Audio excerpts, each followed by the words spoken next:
اعوذ باللہ من الشیطان الرجیم بسم اللہ الرحمن الرحیم۔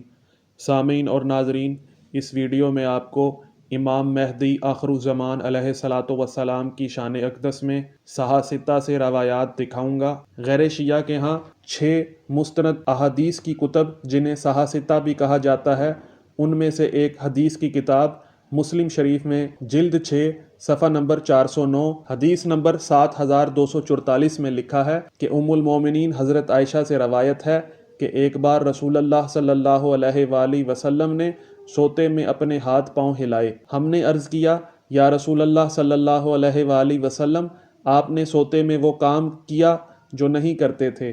تو آپ صلی اللہ علیہ وآلہ وسلم نے فرمایا، تعجب ہے، کچھ لوگ میری امت کے ایک شخص کے لیے کعبہ کا قصد کریں گے جو قریش میں سے ہوگا اور پناہ لے گا خانہ کعبہ کی۔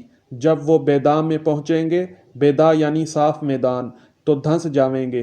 تو ہم نے عرض کیا کہ یا رسول اللہ صلی اللہ علیہ وآلہ وسلم، راہ میں تو سب قسم کے لوگ چلتے ہیں۔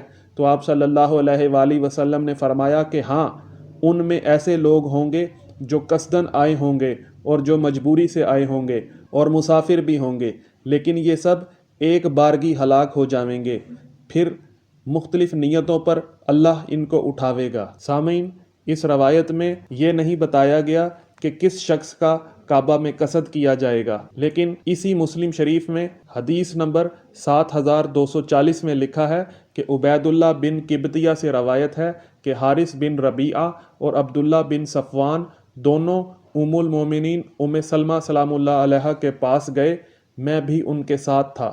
انہوں نے ام سلمہ سلام اللہ علیہا سے پوچھا کہ اس لشکر کو جو دھنس جاوے گا، اور یہ اس زمانہ کا ذکر ہے جب عبداللہ بن زبیر مکہ کے حاکم تھے۔ انہوں نے کہا کہ رسول اللہ صلی اللہ علیہ وآلہ وسلم نے فرمایا، پناہ لے گا ایک پناہ لینے والا خانہ کعبہ کی، اور بریکٹ میں لکھا ہے کہ اس سے مراد امام مہدی علیہ الصلاۃ والسلام ہے۔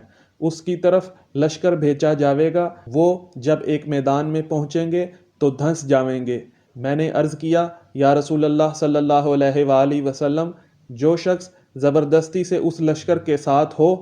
تو آپ صلی اللہ علیہ وآلہ وسلم نے فرمایا، وہ بھی ان کے ساتھ دھنس جاوے گا، لیکن قیامت کے دن اپنی نیت پر اٹھے گا۔ اور سامعین، اسی کتاب مسلم شریف جلد 6 صفحہ 433 میں لکھا ہوا ہے کہ رسول اللہ صلی اللہ علیہ وآلہ وسلم نے فرمایا کہ میری اخیر امت میں ایک خلیفہ ہوگا جو لپ بھر بھر کر مال دے گا، یعنی روپیہ اور اشرفیاں لوگوں کو، اور اس کو شمار نہ کرے گا۔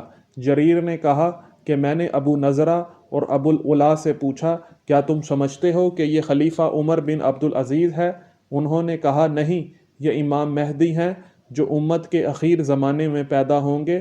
عمر بن عبدالعزیز تو اوائل میں تھے۔ اور سامعین، اسی حدیث کو مترجم محمد زکریا اقبال نے اپنی تفہیم المسلم شرح صحیح مسلم شریف جلد سوم صفحہ نمبر 114 میں بھی نقل کیا ہے۔ سامعین، اگر آپ نے چینل کو ابھی تک سبسکرائب نہیں کیا تو چینل کو سبسکرائب کر لیں تاکہ حجت دوراں کے بارے میں مزید علمی اور تحقیقی ویڈیوز غیر شیعہ کتب سے دیکھنے اور سننے کو ملتی رہیں۔ السلام علیکم ورحمۃ اللہ وبرکاتہ۔